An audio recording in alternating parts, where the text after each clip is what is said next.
সুপ্রিয় দর্শক, সবাইকে স্বাগত জানাচ্ছি নিউজ টাইমসের পক্ষ থেকে। যুক্ত রয়েছি আমি আবু সালমান, উপস্থিত রয়েছি আলেকজান্ডার চর আবদুল্লাহ।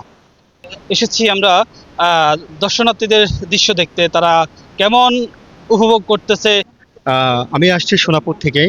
প্রথমে আসলাম হচ্ছে আলেকজান্ডার থেকে এখন হচ্ছে এটা ময়নারচর। মানে এটা এক কথায় অনেক অপূর্ব, অনেক সুন্দর।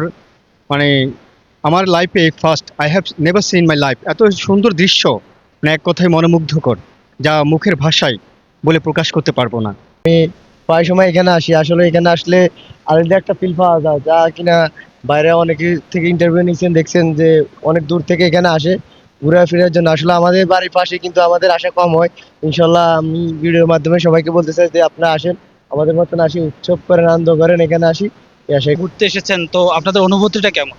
আমরা আসছি এই শহরে ঘুরতাম, অনুভূতি আমাদের ঈদ উপলক্ষে আমরা ঘুরতে পারছি, আলহামদুলিল্লাহ।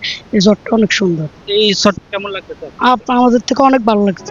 আলেকজান্ডার মেঘনা বিচ, এটি এই উপজেলার অন্যতম দর্শনীয় স্থান। এখানে লাখ লাখ পর্যটকের পদচারণায় মুখর থাকে আলেকজান্ডার মেঘনা বিচ।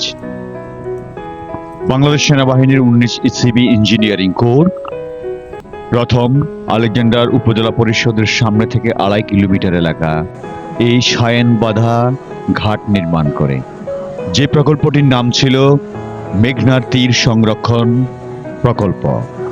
এই প্রকল্পের অধীনে প্রথমেই বাংলাদেশ সেনাবাহিনীর 19 ইসিবি ইঞ্জিনিয়ারিং কোর তৈরি করে 2.5 কিলোমিটারের ব্লক বাঁধানো বেড়িবাঁধ, বহুমুখী বেড়িবাঁধ।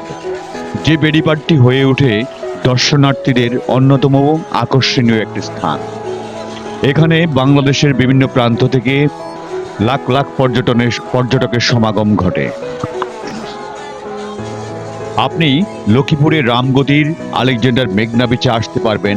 ঢাকা চট্টগ্রামের থেকে সরাসরি গাড়ি রয়েছে আলেকজান্ডার আসলেই আপনি উপজেলা পরিষদ মাত্র 10 টাকা রিক্সা দিয়ে বা যে কোনো ছোট 3 হুইলার যানবাহন দিয়ে আপনি আসতে পারবেন। 5 থেকে 10 টাকা আপনার কাছে ভাড়া নেবে উপজেলা পরিষদের সামনে। এখান দিয়ে আপনি এসেই উপভোগ করতে পারবেন বঙ্গোপসাগর থেকে ভেসে আসা প্রাকৃতিক লু হাওয়া, যে হাওয়ায় আপনার শরীরকে নিমিষেই করে দেবে ঠান্ডা। বাংলাদেশের প্রত্যন্ত অঞ্চল থেকে এখানে ঘুরতে আসে লাখ লাখ পর্যটকদের যদিও পর্যটকের অনেকগুলি অসুবিধা রয়েছে। এখানে নেই চেঞ্জিং রুম, নেই আধুনিক টয়লেট, বিশ্রামাগার সহ হোটেল মোটেল, ভালো বা উন্নত মানের কোনো হোটেলের ব্যবস্থাও এখানে নেই।